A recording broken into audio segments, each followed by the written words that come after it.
আসসালামু আলাইকুম প্রিয় ভিউয়ার্স। আজকে একজন ভিকটিমের বাবা আপনাদের সামনে আছে। আহ, কত তারিখে আপনার সাথে মানে আপনার ছেলেকে তুলে নিয়ে গেছিল? 14/3/2025 একটু তারিখে। জোরে বলেন। 14/3/2025 তারিখে। 14/3/2025 তারিখে। তারিখে আচ্ছা, কিভাবে নিয়ে গেছিল আপনার ছেলেকে? আমার ছেলেকে সন্ধ্যার সময় আমার ছেলে ইফতারি করে হুম। এই 7টা 7:30 বাজবো। হুম। উনি অটো গাড়িটা নিয়ে হুম। মিশো অটোটা নিয়ে হয় বার হয়, হুম। বাড়িয়া যায় হুম। গ্যারেজের থেকে গাড়িটা বার করে। আচ্ছা। বার করলে 4জন প্যাসেঞ্জার। হুম। চারজন প্যাসেঞ্জার কিভাবে নিয়েছে? 4জন প্যাসেঞ্জার শর্টকাটে বলতে হবে। হ্যাঁ, 4জন প্যাসেঞ্জার আর গাড়ির ভিতরে উঠে। হুম। আর গাড়ির ভিতরে উঠে ভাড়া করে রামপুরা। হুম। তো রামপুরা যায়, হুম। যাওয়ার পরে আবার একজন নাইমা আবার আরেকজন ওঠে। ওইটা কইতাছে কি আমগর একটু গুলশান লয়ে যাও। ওরা আচ্ছা। কইতাছে আপনারা তো ভাড়া করছেন রামপুরার, হুম। আমি গুলশান যাবো কে লেগা। হুম। পরে কয় না, আপনি আপনার লেজ্জ যা ভাড়া আছে হুম। তাই দেবো, আপনি একটু গুলশান লয়ে যান, আমার মার রক্ত দিতে হইব। রক্ত দেওয়ানোর কথা কইয়া হুম। গুলশান লয়ে গেছে। পরে আচ্ছা। পোলায় যাইতে চায় না, পোলারে যাক যে বাবু হোক পোলারে লয়ে গেছে। যাওয়ার পরে ওইখানে আরো কিছু লোক আছিল, ওই লোকেরা পরে ওরা 500 টাকা একটা নোট দিছে। হুম। নোট দেওয়ার পরে ওই 500 টাকা নোট দেওয়ার পরে আমার ছেলে আর কিছু বলতে পারে না। মানে টাকার সাথে ওই যে ই ছিল, কি বলে সেটা তো আর জানি না। 500 টাকা দেওয়ার পরে আর আমার ছেলে কিছু বলতে পারে না। চোখে দেখে কানে শুনে, মানে চোখে সবকিছু দেখতে পারতাছে, কানেও শুনতে পারতাছে, মানে কিছু বলতে পারে না। পরে এ পোলারে কি করছে, হাত পাও বাইদা এই পোলারে এই অটোর ভিতরে বসছে, বইরা ওর বুকের উপর পাড়া দিয়া ওরে লয়ে গেছে উত্তরা দিয়া বাড়ি। উত্তরা দিয়া বাড়ি নিয়া ওর প্রচুর মার মারছে। তো যাক, আপনারা উদ্ধার করলেন কিভাবে? হ্যাঁ, আমরা উদ্ধার করছি কিভাবে, আমারে 10:45 আমারে ওইখান থেকে একটা ফোন দেয়। কে ফোন দেয়? ফোন দেয় শাহিন, ওইখানের শাহিন। তো ওইখানের শাহিন, আমরা পরবর্তী যে আমি পুলিশ লিয়ে জানতে পারি তখন গিয়ে বুঝতে পারি আর কি যে এর নাম কি কি আসু বিষয়। পরে ওইখান থেকে আমার একটা ফোন দেয়, ফোন দেওয়া বলতেছে কি আপনার ছেলে তো গাড়ি নিয়ে গেছে, আপনি আসেন। আচ্ছা। কোন জায়গায়? উত্তরে দিয়াবাড়ি। আচ্ছা। তখন আর আরেক মহিলা বলতেছে কি বলো বলো আসার কয়টার সময়? এটা কয়টার সময়? এই মানে 10:45-এ। 10টা আরেক মহিলা বলতেছে কি তুমি বলো বলো যে আবার সময় যাতে 50,000 টাকা নিয়ে আসে। তারা কতজন ছিল সাথে লোক? আচ্ছা, সেটা তো আমি জানি না, আমি দেখিনি। ফোন দিছে কি আপনারে? ফোন দিছে, নাম্বারটা আছে? হ্যাঁ নাম্বার আছে। পরে ওই লোকে ফোন দিছে, ফোন দিয়ে বেশিক্ষণ কথা বলেনি, 1 মিনিট এরকম হবে, মানে আনুমানিক যে সে কথা বলছে। পরে যাক, উনি ফোন দেওয়াতে আমার ওয়াইফও কাঁদতাছে, আমিও কাঁদতাছি। পরে ওই রাত্রই আমরা রওনা দিলাম।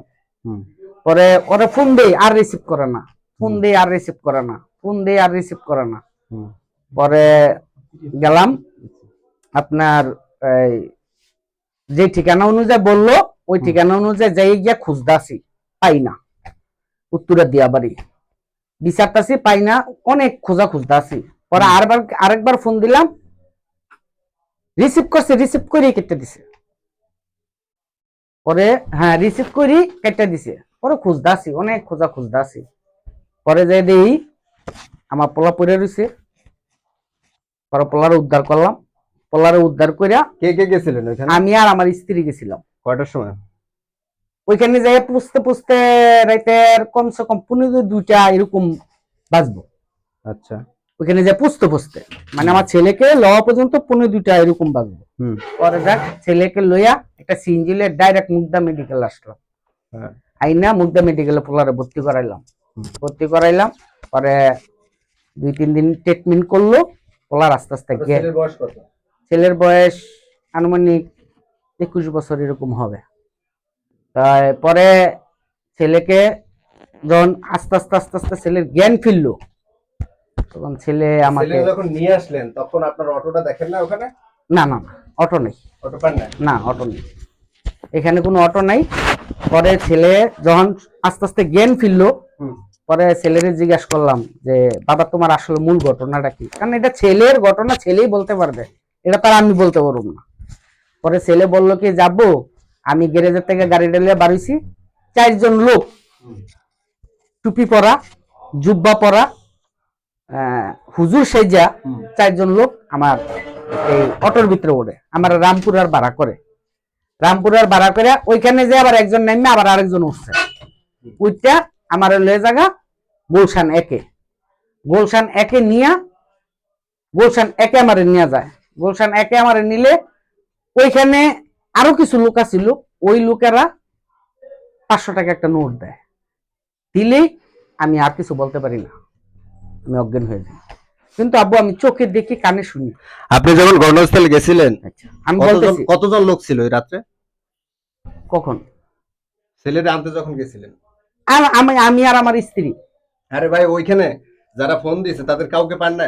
আমি বলতেছি, পরে আমি বলতেছি ঘটনাটা বলতেছি। বলেন। পরে যখন আমার ছেলেকে না মেডিকেলে ভর্তি করাইলাম, পরে ছেলেরে জিজ্ঞাসা করতেছি যে বাবা তোমার কি হয়েছে, পরে ছেলে বলতেছে যে আব্বু এই 4 জন লোক পেছনদার সেজা, জুব্বা পরা, টুপি পরা, হেরা আমার লয়ে গেল গা, এই প্রথম রামপুরের ভাড়া করে, রামপুরের ভাড়া কইরা রামপুরে একজন নেমে একজন উড়ে, উইটা হেরা লয়ে যাক আমার গুলশান একে। তো হেরার ভাড়া দেয় নাই, ভাড়া দিছে এদেরই আরো কিছু লোক আছে, হেরা ভাড়া দিল 500 টাকা একটা নোট দিছে। নোট দেওয়ার পরে আমি অজ্ঞান হয়ে যাই, আমি আর কিছু বলতে পারি না।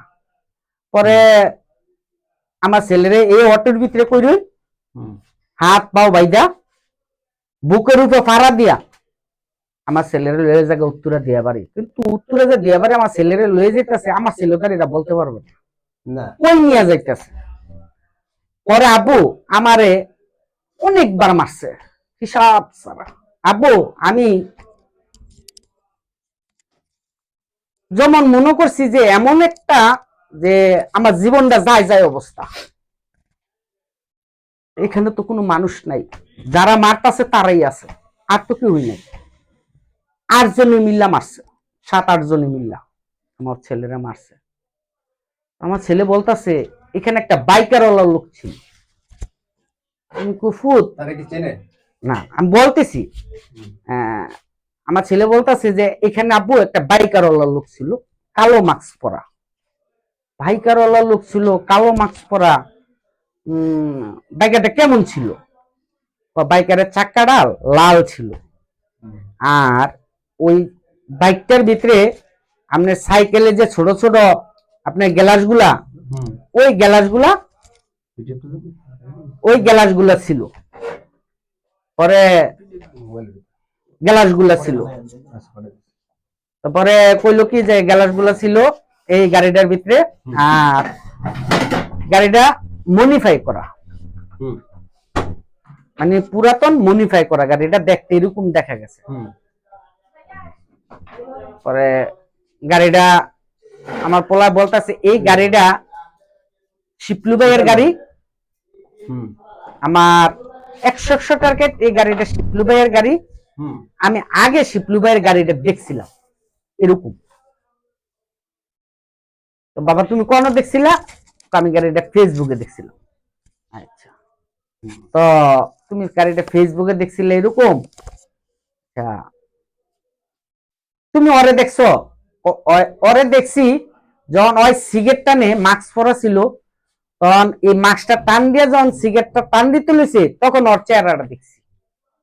ওর সঙ্গে যদি আমি এই কথাটা বলতাম যে এখানে শিপলু ভাই আছে আর আপনারা গেছেন, আমার মা বাবা দুজনই গেছে, যদি ওইখানে ওই সঙ্গে আমি এই কথাটা বলি, তাহলে আব্বু আপনিও বাচ্চা হইতে পারেন না, আমিও বাচ্চা হইতে পারি না, আমার মাও বাচ্চা হইতে পারে না, সবাইকে মেরে ফেলতো। তো এই কাজটা আব্বু শিপলু ভাইয়া করছে, এটা 100% গ্যারান্টি, এটা আমার পোলা বলতাছে। শিপলু ভাইয়ের লাগে কি শত্রুতা ছিল? আচ্ছা না, কোন সে করবে কেন? আচ্ছা করে, এটা রূপ দিয়ে করাইছে যাতে বুঝতে না পারে কি মোটিভ। ওইটার কথা হচ্ছে কোনো মোটিভই নাই, মোটিভ ছাড়া ঘটনা ঘটে। আচ্ছা ঘটনা আমি বলতেছি। পরে কি করলো এই ছেলে, যখন এই কথাটা বললো, বলার পরে আমার পোলার আবার মেডিকেল আমি যখন ভর্তি করাই, আমার ভাতিজিরা আত্মীয় স্বজন পাড়ায় আমার পোলারে দেহনের লিগা, এই পোলা কি সুস্থ আছে না অসুস্থ আছে না কি অবস্থায় আছে, এরপরে আমার ছেলে কি কয়, মানে আমার ছেলে কি কেউ দেখছে না দেখে নাই, মানে আমার পোলা কেউ চিনছে না চিনে নাই, এরপরে মানে কেউর কথা কয় কি কয় না, এইগুলা তদন্ত করার জন্য আমার বাতিজিরা লোক পাড়ায় ওর খালাতো ভাই করে রিফাত আসছে, এরপরে রুমাল আসছে, নজু আসছে, এহারা দেখে গেছে। পরে রিফাত উড়ে দুইবার আসছে। তো রিফাত মোটামুটি অনেকক্ষণই ছিল, কথাবার্তা বলছে। তো নজু ইয়া রুমালে অনেক আমার পোলারে করে গেছে, সেবা টেবা করে গেছে। পরে রিফাতে অনেকগুলা কথা আমার পোলার থেকে নিল, যে গাড়িটা তুই কেমন দেখছস, গাড়িটা কি কালার দেখছিলি, এরপরে গাড়িটা কেমন দেখছস, এরপরে গাড়িটার ভিতরে কি কি ছিল, এগুলো আমার পোলার থেকে কথাগুলো নিল। নেওয়ার পরে যাক গিয়া আমার পোলা গিয়ে শেয়ার করছে যে তুমি কথা দাও, মানে এই কথা শাওনে কইতাছে যে তোমরা নাকি এই কাজটা করছো।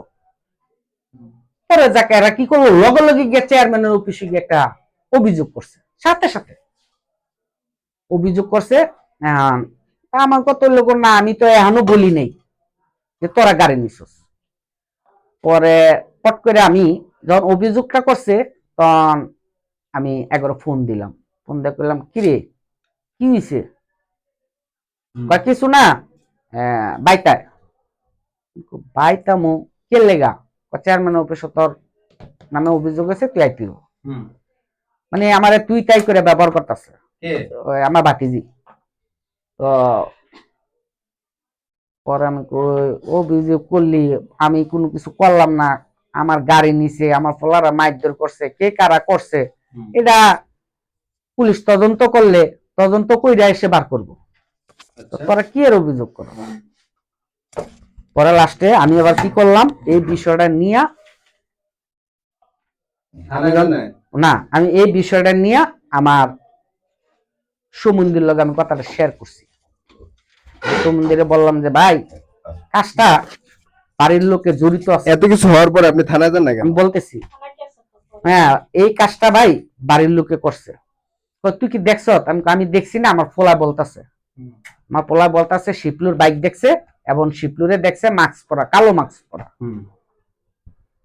পরে তাইলে মানে তোর যদি বাতি যায় যদি এই কাজ করে থাকে তাইলে আমি তোর কিছু করার নেই, মানে এটা তো তোরা তোরা, এটা আমার সম্বন্ধে বললো।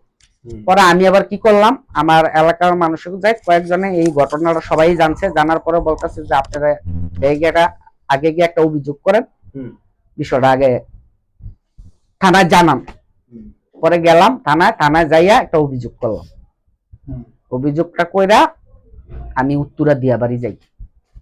উত্তরা দিয়াবাড়ি যাই আপনার প্রথমেই তোরাক থানায় যাই।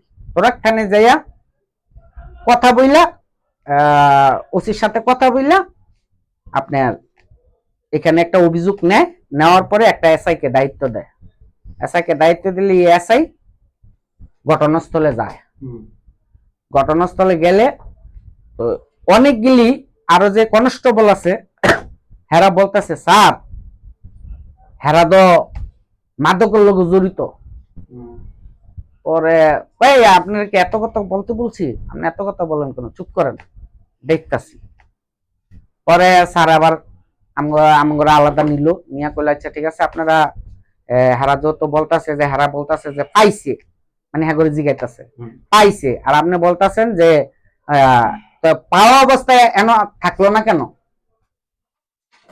হেরা দ্বারা মারা তো দেয় নাই, তো পাওয়া অবস্থায় হেরা থাকলো না কেন, পলাই গেল কেন? যেমন শিপলু রূপালী তাসলি এরা তো সব পলাই গেছে গা। পরে পুলিশ লিয়ে যাওয়ার পরে আমার পোলায় বলছে যে আমার হাতের থেকে মোবাইলটা নিছে এক চুলগুলি লম্বা, এই বড় বড় এই লোকটা আমার হাতের থেকে থারবা দিয়া আমার মোবাইলটা নিছে। এই চুলগুলি লম্বা বড় বড় এই লোকটাকে বিছড়ে গিয়া পাইলাম। পরে ওনাকে গিয়া ধরলাম, ওনাকে ধরার পরে ফোন দিয়ে আমি আবার কইতাছি এই আমার নাম্বারে ফোন দিছিল কারায়, ভাই আমি দিছিলাম। আপনি দিছিলেন? বলো হ। তাহলে আপনি ফোন দিছিলেন, আপনার ওই আমার ফোলাই কইতা না ওই সুমগার আমার ফোলারে লয়ে যায়নি। তখন কইতাছে ভাই আমরা তো পাইছিলাম আপনার ছেলেরে, আপনার ছেলের থেকে বলে গাড়ি নিয়ে গেছে, আপনার ছেলে বলে বিয়া শাদী করছে, মানে হেরা কইতাছে আপনার ছেলে বিয়া শাদী করছে, আপনার পোলার থেকে গাড়িটা লয়ে গেছে গা, কারণ আপনার পোলা এখানে পইরা রইছে, তখন আমরা এখানে তারাই না রাখছি। হেরাই হেরাই এই কথা কইতাছে। আমি কই আপনি রাখছেন, আমি দাঁড়াই আপনি করে পাইনি, আপনি করে আইয়া কিন্তু আমি পাইছি না। এখন আমার পোলার আমি এই অবস্থা করে যে আমি উদ্ধার করে লয়ে গেলাম, আমার পোলার প্রচুর মেরে মারা হয়েছে। পরে পুলিশে বলতেছে যাক ভাই আপনি তর্ক বিপদ করে লাভ না, আপনি এখান থেকে চলে যান, আমি দেখতাছি। পরে আমরা ওইখান থেকে আইয়া ফেলি। আইয়া পড়ার পরে আমার একটা ডেট দিয়া দেয় পুলিশে, পরে আবার যাই, আবার ওইখানে যাই, যাইয়া এক এক করে এরকম 4 বার গেছি ওইখানে। হ্যাঁ 4 বার গেছি। তো ওইখানে লাস্টে বারবার আমার বইলে দিতেছে আপনি একটা কাজ করেন। আপনার ছেলে তখন সুস্থ? হ্যাঁ আমার ছেলে মোটামুটি সুস্থ। পরে আমার ছেলে মোবাইল রেখে দিছিল? হ্যাঁ মোবাইল রেখে দিছিল। পরে আমার ছেলেরা আবার ঘটনাস্থলে নিয়ে যাই ওইখানে, ওই লাস্টের দিন নিয়ে যাওয়ার পরে আমার পোলা ডাইরেক্ট বলতাছে উনি আমার থেকে মোবাইলটা নিছে, উনি আমার থেকে মোবাইলটা নিছে, তার বাদে পুলিশের সামনে বলতাছে। পরে উনি মানে একদম বোবা হয়ে রয়েছে, মানে কোনো কথা বলে না ওই শাহিন ওইখানে। পরে ও আবার কি করছে গিয়া গুরুঙ্গ এক নামে হারে গিয়া ডাক দিয়ে আনছে। ওই সময় কিন্তু আমি গুরুঙ্গ দেখছি না, যতবারই গেছি গুরুঙ্গরে দেইনি, তখন গিয়া গুরুঙ্গরে গিয়া ডাক দিয়ে আনছে, ওই ডাক দিয়ে আনছে শাহিন, ডাক দিয়ে আনছে। আমার বাতিজির লগে আবার আমি জায়গা জমিনের কাগজপত্র উড়াইছি 2-2.5 বছর 3 বছর আগে। তো জায়গা জমিনের কাগজপত্র উড়াইতে গিয়ে আমার বাতিজির বাসায় গেছিলাম। যাওয়ার পরে ওই আপনার ওয়ারিশের সার্টিফিকেটের ব্যাপার নিয়ে আমার বাতিজির বাসায় গেছি। ওইখানে আমি এক রাত ছিলাম। ওই টাইমে মনে করেন গুরুঙ্গ ফোন যে দিছে আমার বাতিজির লগে, পুরো নাম জানেন? গুরুঙ্গ ওনার নাম হইছে, গুরুঙ্গ কোন নাম? ওনার নাম দিছে আর কি গুরুঙ্গ। এই নামে মানে ফোন আইছে আমার বাতিজির মোবাইল। পরে আমার রূপালিয়াই আবার বলতাছে কি এই গুরুঙ্গ কাকা ফোন দিছে, গুরুঙ্গ কাকা ফোন দিছে, কথা বল কথা বল। পরে কে গুরুঙ্গ এটা ধরাই সঙ্গে আমি চিনতাম না। ওহন যখন আমার গাড়ি চুরি হয়েছে, যখন শাইনে ডাক দিছি এই যে গুরুঙ্গ, এখানে নাম পাইলাম যে এর নাম গুরুঙ্গ। পরে পুলিশ ওই নামগুলি নিল, এর নাম গুরুঙ্গ, এর নাম গুরুঙ্গ, আর তোরা কেডা কেডা ছিলি এগুলি নামগুলি হ্যাঁ নিছি। আম করে বুঝাই টুজাই দিয়া দিল। পরে আম করে লয়ে গেল ওসির সামনে নিয়ে বলতাছে যে স্যার হ্যাঁ গায়ে হারা বলতাছে যে পাইছে, আর ওই বলতাছে যে এই শাওনে বলতে এই যে ছেলেটা বলতাছে যে ওর হাতের থেকে মোবাইলটা নিছে। তো স্যার এরা ব্যবসা করে, মুতি দোকানদারি করে স্যার। কারণ আমি বলতেছি না স্যার এরা মুতি দোকানদারি করে না, এরা তেল চুরির ব্যবসা করে, এরা চোরা তেল কিনে চোরা তেল বেচে। আপনি জানেন কিভাবে? মানে আমি দেখছি এখানে মানে তেলের ইয়া মানে সামনে দিয়ে একটা ওই যে তেলের ইয়া রাখছে আর কি, এটা তাগমোহরের কথা যে তারা তেলের ব্যবসা করে। পরে যাক আমার ছেলে বলতেছে পিছনে কাগজের বেরি দেওয়া। তখন আমি বলতেছি এই কাগজের বেরিটা পিছনে দেওয়া, এই বেরিটা কেন দিছেন? কাগজের বেরির ভিতরে এই বেরিটা কেন দিছেন? আমার পোলা বলতেছে বেরির ভিতরে মারা হয়েছে, এই বেরিটা কেন দিছেন আপনি? তো আমার পোলা বলছে এক সাইডে গাড়ি ছিল আর এক সাইডে বেরি, আমার ছেলেকে মারধর করা হয়েছে। আমরা কি আর ওই গাড়িটা পাইনি। তখন আজকা পরে লাস্টে আমারে ওসি সাহেব বললে যে ইয়া বলতাছে ওই এসআইডা বলতাছে স্যার, স্যারে বলতাছে কি আপনি একটা কাজ করেন, এই মামলা এখানে হবে না, গাড়ি তো নিচে আপনার এই খিলগাঁও থানার থেকে, আপনি খিলগাঁও থানায় গিয়ে মামলা করেন। উনি আমাকে বুঝাই টুজাই দিয়ে দিল। আসলাম আবার খিলগাঁও থানায়। খিলগাঁও থানায় আইসা ওসি সাহেবের লগে কথা কইলাম। ওসি রূপে যে এসি সাহেব এটা ব্যাপারটা নিয়ে জানে। পরে বিস্তারিত সব কথা বললাম। তো উনি আবার বলতেছে দেখেন এই জায়গায় তো মামলাটা হয় না, কারণ তার ঘটনা যে জায়গায় ঘটছে, হ্যাঁ যে জায়গায় ঘটছে তার যে জায়গায় মারছে ওই জায়গায় মামলাটা হইব, এই জায়গা হয় না, ঘটনাস্থলটা না। হ্যাঁ না, যে জায়গায় ঘটনা ঘটছে ওই জায়গায় তার মামলাটা হয়। প্রথমে গেছেন? আচ্ছা নেয় না। পরে লাস্টে ওইখানে নেয় না। হ্যাঁ কি বলে নেয় না? না বলতেছে যে ওইখানে ঘটনা ঘটছে ওইখানেই মামলাটা নিবে, এখানে মামলাটা নেওয়া যায় না, কারণ কি ঘটনা ঘটছে ওই জায়গায় মামলাটা নিবে। পরে ওনারা আমার আবার বুঝাই দিল, বুঝাই দিল এরকম অবস্থা, মানে আমার খালি ঘুরাইতেছে এখান থেকে এখান থেকে এখান থেকে এখান থেকে আমার ফিনিশিং। আমি একটা প্রশ্ন করি, বেশি ভিডিও বড় করা যাবে না। সেটা হচ্ছে মামলা করলেন আইসা জজ কোর্টে, তো তদন্ত রিপোর্ট আপনার বিরুদ্ধে আসছে। হ্যাঁ, বিরুদ্ধে আসছে। এই কেন বিরুদ্ধে আসলো? তাই কেন বিরুদ্ধে আসলো?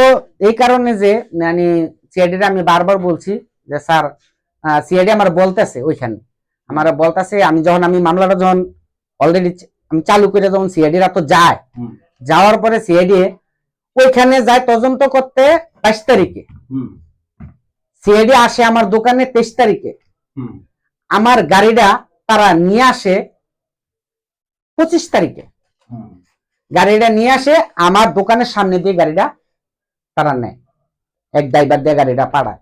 গাড়ির লোকে আবার তারা বিভিন্ন রকমের ছদ্মবেশে 20-25 জন পোলাপেন পাঠায়। তখন কিন্তু আমার লয়ারে আমি ফোন দিই। আমার লয়ার নাজমুল হাসান। আচ্ছা, ওনাকে ইউটিউবের মাধ্যমে আমি পাই। যখন আমি আমার যখন আমি দেখি যে রিস্কা দিয়া, আপনার লয়ার ঠিক আছে না? লয়ার আবার টাকা পয়সা খাইয়া? না, আল্লাহর রহমতে আমার লয়ার ঠিক আছে। তো এই পরে আমি মানে এটা আমি এখনো মানে শিওর দিতে পারতাছি না, কেননা কারণ সিআইডি বলছে আমার পরে আইসা যে আমাকে 1 থেকে 150 লোকে ঘিরা ফেলাইছে। ওইখানে তুমি কি মামলা করছো? তো শাহিন তো টোকাই, অরিজিনালি শাহিন টোকাই। তো তুমি কি মামলা করছো? হ্যাঁ, আমার 1 থেকে 150 লোকে ঘিরা ফেলাইছে। আমি তো স্যার, আমি তো উড়ি 4 বার গেছি, আপনি তো গেছেন 1 বার স্যার। আমি 4 বার গেছি স্যার। আচ্ছা। তো পরে বলতাছে মামলাটা তুমি করছো? আমি কই হ্যাঁ স্যার, এই ঘটনা আমার বাবাতে যেটা জড়িত আছে এটার ভিতরে।